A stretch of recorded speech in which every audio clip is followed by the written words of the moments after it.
नमस्कार प्रेक्षकांनो, कसे आहात सगळे? आज संडे 14 डिसेंबरला नुकताच आपल्या सगळ्यांची आवडती मालिका लपंडाव याचा धमाकेदार प्रोमो आउट झालाय, ज्यामध्ये आपण पाहत आहोत की आता चाळीमध्ये मस्तपैकी माहोल रंगलाय आणि सगळेजण बसून तिथे कॅरम खेळत आहे. आणि आपल्याला इथे समजतं की चाळीत कान्हा खूप तरबेज असतो कॅरममध्ये आणि आजपर्यंत त्याला कोणीच हरवलेलं नसतं. त्यामुळे आता कान्हा सगळ्यांसमोर म्हणतो, त्याच्या एका माणसासमोर तो आधी कॅरम खेळत असतो चाळीतल्या आणि त्याला सुद्धा तो हरवून टाकतो. तर आता चाळीतले सगळेजण आता टाळ्या वाजवू लागतात आणि कान्हा म्हणतो, आजपर्यंत या चाळीत कोणीच असं नाहीये जे कान्हाला हरवणार आहे किंवा जो कान्हाला आजपर्यंत हरवू शकेल असं कोणीच झालेलं नाही. तर तितक्यात आता सखीची एंट्री होते आणि सखी म्हणते आता कान्हाला की मीच पण याच चाळीत राहते.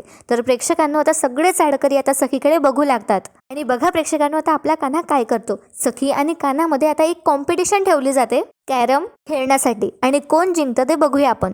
तर सखीचा जो मित्र असतो किरण, त्याला इथे आता होस्ट ठेवण्यात येतं आणि त्यानंतर तो सगळं आता होस्ट करत असतो आणि आमने सामने असतात कान्हा आणि सखी आणि मध्ये कॅरम बोर्ड. यांच्यामध्ये आता एक कॉम्पिटिशन ठेवण्यात येते आणि कॅरममध्ये प्रेक्षकांना आपल्याला तर माहितीच आहे की एक राहणी असते, काही काळ्या गोट्या असतात आणि काही व्हाईट किंवा येल्लो गोट्या असतात.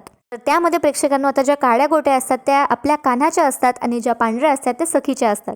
तर त्यात तसंच सेम आता जो किरण असतो ते आता होस्ट करत असतो की काळ्या गोट्या आपल्या कान्हाच्या आणि पांढऱ्या आपल्या सखी वहिनीच्या आणि खूप थरारक असा रोमांचक खेळ यांच्यात रंगला असतो आणि सगळेजण आतुरतेने बघत असतात की कोण जिंकणार आहे. तर सखीला वाटत असतं की सखीच जिंकणार आहे म्हणून आणि कान्हा आणि सखीमध्ये खेळ सुरू होतो. आणि इथे प्रेक्षकांना आता जो यांचा खेळ सुरू असतो सखी आणि कान्हाचा, त्याच्यामध्ये आता सखी कान्हाला म्हणते की तू कितीही प्रयत्न केलास तरी आपल्यातला डाव आणि सरकारांसोबत तू सुरू केलेला लपंडाव मीच संपवणार आणि तो मीच जिंकणार. तर इथे काय होतं, असं यांच्यात बोलणं वगैरे होतं आणि दोघेही जण आता कॅरम खेळतात, म्हणजे त्यांचा गेम कंटिन्यू करत असतात.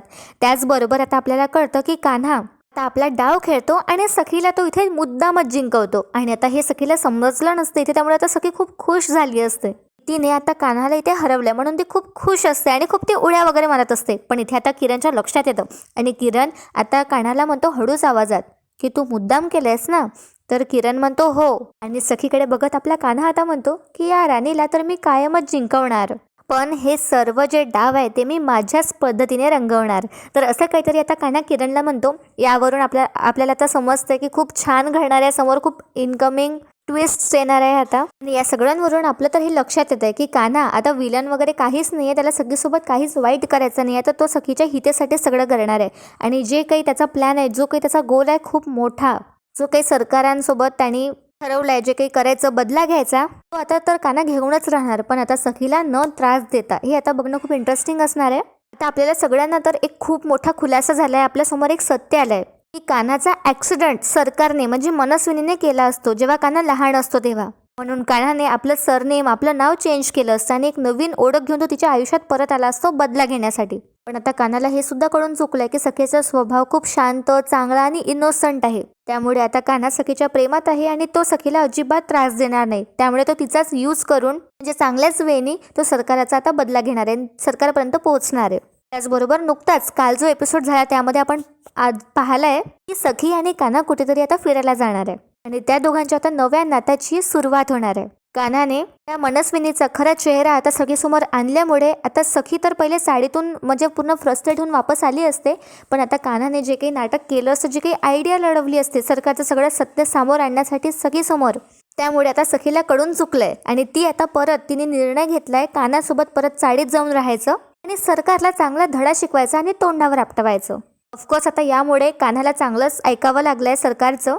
आणि त्याचबरोबर आता ही जी मनस्विनी खवळलेली आहे ती सुद्धा आपल्या सख्या बहिणीला आणि सखीच्या खऱ्या याला मारायला जाते. त्याचा सुद्धा खुलासा अजून व्हायचा आहे की मनस्विनीने खरंच आता मारलंय तेजस्विनीला की फक्त एक नाटक केलंय, फक्त तिला अशी भीती दाखवली आहे. त्याचबरोबर आजो सखीचा आता गौतम काका असतो तो सुद्धा आता खूप आपल्याला डोकं लावतो आणि मनस्विनीचा पाठलाग करण्यासाठी तिच्या गाडीच्या डिक्कीत सुद्धा बसतो. पण त्याचबरोबर आपल्याला समोर पाहायला मिळतं की तो वेगळ्याच कोणत्या तरी कारमध्ये बसलेला असतो. त्या कारमध्ये पेट्रोल नसल्यामुळे आधीच ड्रायव्हरने मनस्विनीला ते इन्फॉर्म केलं असतं, त्यामुळे आता तो ड्रायव्हर जो असतो तो पेट्रोल भरायला ती गाडी त्याने नेलेली असते आणि मनस्विनी कुठल्या तरी दुसऱ्याच गाडीने तिच्या सिक्रेट जागेवर जाते, जिथे तिने आपल्या सख्ख्या बहिणीला लपून ठेवलंय आणि तिला किडनॅप केलाय. तर आपल्याला हे कळून चुकलंच आहे प्रेक्षकांनो की तेजस्विनी आपल्या मुलीसाठी किती खूप ऑब्सेस्ड आहे आणि किती काळजीपोटी तिने सगळं हे केलेलं असतं. खूप प्रेम असतं तिचं तिच्या सखीवर आणि त्या गुंडांनी काहीतरी बोललेलं असतं म्हणून तिच्या विरोधात, आणि त्याचमुळे आता तेजस्विनीने तिचा सुरा घेऊन त्या गुंडाच्या हातावर चालवला असतो. त्यामुळेच आता तिचा जो गुंड असतात मनस्विनीचे, त्यांचा फोन आता मनस्विनीला आला असतो आणि म्हणूनच मनस्विनी आता धावत पडत तिथे जाऊन पोहोचते आणि तेजस्विनीला चांगलं सुनावते की तुझं सगळं बरोबर आहे, पण तुझी जी मुलगी आहे ती मला इतका त्रास देते, त्याचा मी काय करू, त्याचा बदल तर कुठे ना कुठे घ्यावाच लागेल ना. आणि म्हणूनच ती धमकी देण्यासाठी मनस्विनी आता तेजस्विनीला भेटायला जाते आणि त्याचबरोबर तिचं डोकं खूप फिरलेलं असतं ऑलरेडी, कारण सगळीने तिचा खूप मोठा अपमान केला असतो आणि तिचा प्लॅन पूर्ण फ्लॉप झाला असतो. आणि त्याचमुळे बदला घ्यायचा म्हणून मनस्विनी रागातच आता तेजस्विनीच्या तिथे जाते, जिथे तिने तिला डांबून ठेवलेलं असतं. आणि ऑफकोर्स इथे आता तेजस्विनीला सुद्धा माहिती असतं की नाही, मनस्विनी तिचं काहीच बिघडवू शकत नाही आणि तेजस्विनी तसं म्हणते सुद्धा की तू मला नाही मारू शकत. तर तेजस्विनीला जिवंत ठेवण्यामागे मनस्विनीचा नक्कीच काहीतरी मोठा प्लॅन आहे, ते आपल्याला सगळं समोर समजेलच. पण खरंच या मालिकेचे जेवढे नवीनच मालिका असून याचे जेवढे नवीन नवीन समोर ट्विस्ट येत आहे खूप अमेझिंग आहे. त्याचा कास्ट सुद्धा खूप अमेझिंग आहे, जे कान्हा एकदम परफेक्ट शोभतोय आणि सखी सुद्धा. त्याचबरोबर रुपाली भोसलेची ॲक्टिंग सुद्धा खूप मस्त आहे, जी सरकारचा रोल प्ले करते आणि त्याचबरोबर तिला आता बऱ्याच भूमिका प्ले कराव्या लागतात, म्हणजे मनस्विनीची भूमिका सुद्धा तीच प्ले करते आहे. ते सगळं लुक करणं, त्याचबरोबर सगळे सीन्स करणं खरंच तिच्यासाठी खूप कठीण असणार आहे, पण तरीही तू खूप छान प्रकारे प्रेझेंट करते आणि आपल्याला असं वाटत सुद्धा नाही ॲक्टिंगमध्ये तिच्या काहीच खोट नाही. जेव्हा सरकारचा वेळ असतो, जेव्हा सरकारचा रोल असतो, तेव्हा ती एकदम ॲटिट्यूडने एकदम डॅशिंगने आपला रोल प्ले करतो, म्हणजे आपल्याला तिचा रागसुद्धा येते तेव्हा. आणि त्याचबरोबर जेव्हा ती सखीच्या आईचा म्हणजे तेजस्विनीचा रोल प्ले करते, तेव्हा खरंच खूप सोजवळ माया करणारी एक आई आपल्याला पाहायला मिळते. त्याचबरोबर आता सखीसमोर खूप मोठा खुलासा झाला आहे या मनस्विनीचा. तिने आता ठरवलं आहे की चाळीतच राहायचं म्हणून. तर आता चाळीत काय काय नवीन अपकमिंग ट्विस्ट येणार आहे ते आपल्याला पाहायला मिळणार आहे. त्याचबरोबर आता सखी आणि कानाची लुटूपुटूची भांडणं, आपल्या टॉम अँड जेरीची भांडणं आपल्याला पाहायला मिळणार आहे. ते आता फिरायला वगैरे कुठेतरी जात आहेत, हे सुद्धा आता आपल्याला एक सीन दाखवला आहे. आणि सखीचे आता जवळपास जे तिचे सेव्हिंग्स असतात, जे पैसे असतात, ते सुद्धा आता संपलेले आहेत. त्यामुळे आता कान्हा काय करतो आणि सखी त्याचे पैसे घेते का, त्याच्यावरती पुन्हा विश्वास करेल का, हे आपल्याला पुढच्या भागात पाहायला मिळणार आहे. त्याचबरोबर आजचा जो प्रोमो त्यांनी टाकला आहे, संडेला एपिसोड नसतो, पण आज जो त्यांनी प्रोमो टाकला आहे तो सुद्धा खूप मस्त आहे. आता सखी खूप खुश आहे, चाळीत आल्यावर खूप आनंदी आहे, तिच्या प्रेमाच्या लोकांजवळ आहे. दाभाडे मावशी, कान्हा, तिची मैत्रीण जान्हवी, सगळेजण तिथे आता तिला प्रेम करणारे आणि जीव लावणारे आहेत. तर तिला तेच हवं असतं स्टार्टिंगपासून. तिच्याकडे पैसे वगैरे सगळे असतात, पण जीव लावणारी माणसं नसतात. तेच तिला आता चाळीत भेटलेली आहेत. त्याचबरोबर आता ती त्यांच्याबरोबर खूप आनंदी आहे.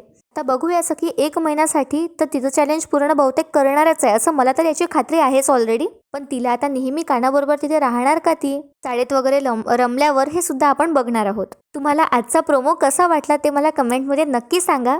तुम्हाला कोण सगळ्यात जास्त आवडतं या मालिकेतून ते सुद्धा सांगा. आणि सिरियलच्या अशाच अमेझिंग अपडेटसाठी आपल्या चॅनलला सबस्क्राईब करायला विसरू नका आणि तुमची मतं बिलकुल कमेंटमध्ये मांडत जा. बिनधास्तपणे सगळं शेअर करत जा. आपल्या व्हिडिओला लाईक करा, शेअर करा आणि कमेंट करायला विसरू नका. तुम्हाला कसं वाटते लपंडाव मालिका, त्याचे एपिसोड्स कसे वाटतात, कोणता सीन तुम्हाला सगळ्यात भारी वाटला आतापर्यंतचा, ते सुद्धा कमेंट करून नक्की सांगा. आणि त्याचबरोबर आजचे तुमचे काय प्लॅन्स आहे संडेचे, संडे असल्यामुळे कामात आहात तुम्ही की काय एन्जॉय वगैरे करतायत, काही प्लॅनिंग्स वगैरे आहेत का तुमचे, ते सुद्धा मला कमेंट करून नक्की सांगा. मला ऐकायला नक्की आवडेल. मी तुमच्या सगळ्यांचे कमेंट्स वाचत असते आणि अगदी रिप्लाय करण्याचा सुद्धा खूप प्रयत्न करते सगळ्यांचे कमेंट्स. त्याचबरोबर तुम्ही तुमच्याकडे काही सजेशन्स असतील तर तुम्ही सजेशन सुद्धा देऊ शकता की मी व्हिडिओ अजून कसे बनवू, तुम्हाला शॉर्ट फॉर्म हवा आहे, लॉंग हवा आहे, आणखी काय ॲड करू, हे असे छानपैकी सजेशन सुद्धा तुम्ही मला देऊ शकता, जेणेकरून तुम्हाला व्हिडिओ पाहण्याचा एक्सपिरियन्स आणखी चांगला मिळेल आणि चांगलं कळू शकेल सगळं काही जे आपल्या एपिसोडमध्ये होत आहे ते सगळं. आपल्या व्हिडिओला लाईक करत जा, म्हणजे तुम्हाला वेळेवर सगळं काही मिळणार आहे. एपिसोड्स वगैरे जेव्हा मी टाकेल तेव्हाच. आपल्या चॅनलला सबस्क्राईब करून ठेवा. व्हिडिओ आपला शेवटपर्यंत पाहण्यासाठी थँक्यू सो मच. आणि कसा वाटला प्रोमो ते सुद्धा